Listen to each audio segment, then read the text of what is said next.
Live, WITN First Alert News and certified most accurate weather start now. Today on First at 4, police in Greenville have arrested 2 men in connection with an overnight break-in at a jewelry store. We'll have details coming up. One elected official in Beaufort County is calling for the resignation of a school board member after video showed her stopping a school bus on Friday to retrieve personal property from a student. We'll have the latest just ahead. Well, good afternoon. Thanks for joining us here on First at 4. I'm Baileigh Bockover. We have new details coming into the newsroom about a shooting this afternoon in one Greenville neighborhood. Police say a 2-year-old was inside a home where a family argument turned violent this afternoon in one Greenville neighborhood. The shooting happened around 12:30 p.m. on Camille Drive in the Charleston Village subdivision. Captain Justin Wooten says the 26-year-old victim was found outside the home. Police say he had been shot in the butt. A 53-year-old man who was inside was taken into custody. Wooten says the two are related and that the shooting stemmed from a family dispute. The child and other family members were not injured, according to Wooten. The suspect is being questioned by police and his name has not yet been released. And a state lawmaker and the Beaufort County GOP chair are calling for a Beaufort County Board of Education member to resign after video surfaced showing her stopping a school bus and getting on it Friday while students were on board. The video you see here shows Stacy Davis waving down the bus after she parked her car on the road in front of it. She's then seen getting onto the bus after the driver invited her on to hear what she wanted.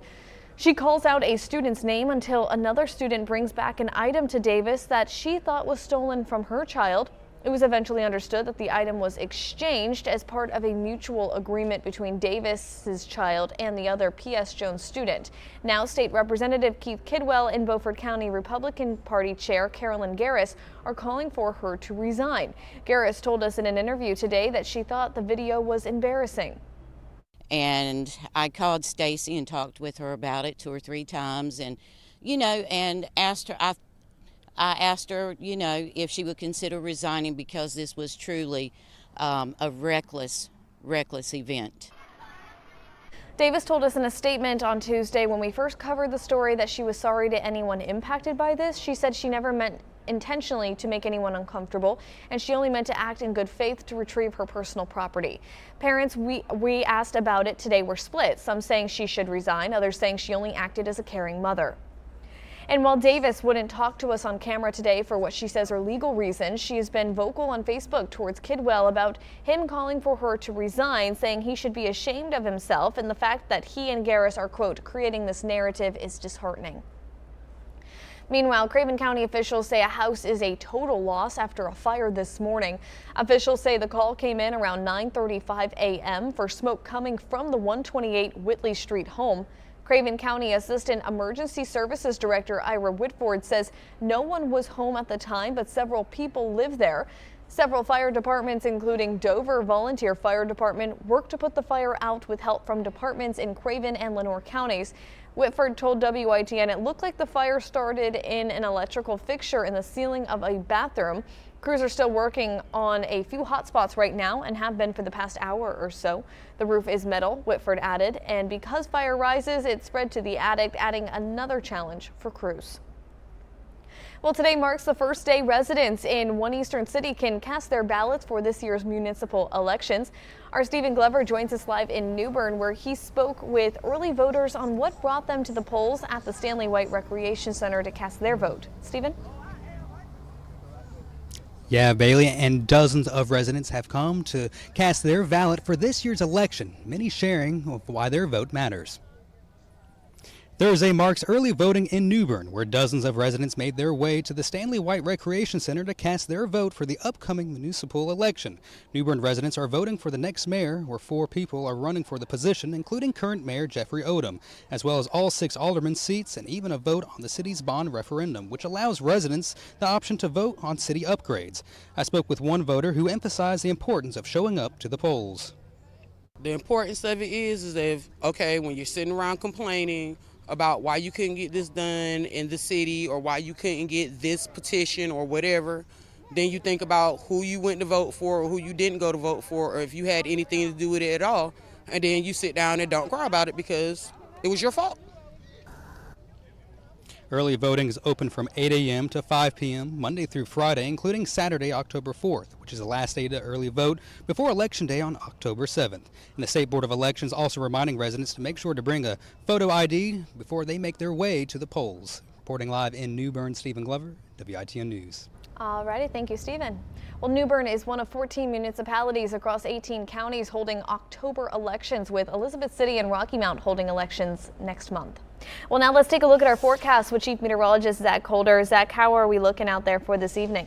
More sunshine than clouds, so there are still some spots still trying to get into the sunshine, so not quite there for everyone just yet, but we expect a lot of sunshine heading into Friday and Saturday. Outside in Belhaven, they're one of the few spots that are still covered up in cloud cover, but a little bit of sunshine's trying to fight through. We should see skies continue to clear. Really eastern, northeastern counties, the most cloudy, with a lot of sunshine back to the west and the south. Did have a small little shower maybe down in Carteret County earlier, but rain chances do not look very impressive. So we have dropped them to 0. Can't rule out another little pop-up shower along the coast, Duplin, Onslow County, but I think we're going to be okay, as most of us still continue to battle a mix of sun and clouds, with more clouds trying to redevelop through the overnight hours. And you look on the coast, forecast looks pretty close to the same, maybe just a little bit more cloud cover hanging around, especially those higher, thin clouds. Tropical storm Gabrielle, no changes with the forecast. Still does not look very impressive at all, but is still a tropical storm, still expected to become a Category 1 hurricane as it passes by Bermuda and then turns away from us. Doesn't look to be a particularly strong hurricane, so not too worried about waves or elevated rip current risk, but it's still worth watching as we go into early next week. Sounds good. Thank you, Zach. Well, Highway 17 has reopened after crews fixed power lines that fell after officials say a truck ran off the road into a swamp this morning. Craven County Emergency Services says one lane on Highway 17 was closed. Officials say no one was injured in the crash, but several power lines came down. Duke Energy reports that 115 customers in the area were without power. Power has since been restored.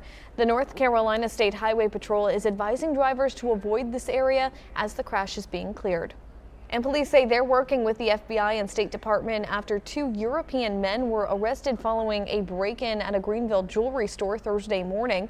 WITN was at the scene as Greenville police officers were at Baileigh's Fine Jewelry on Red Banks Road around 5 a.m.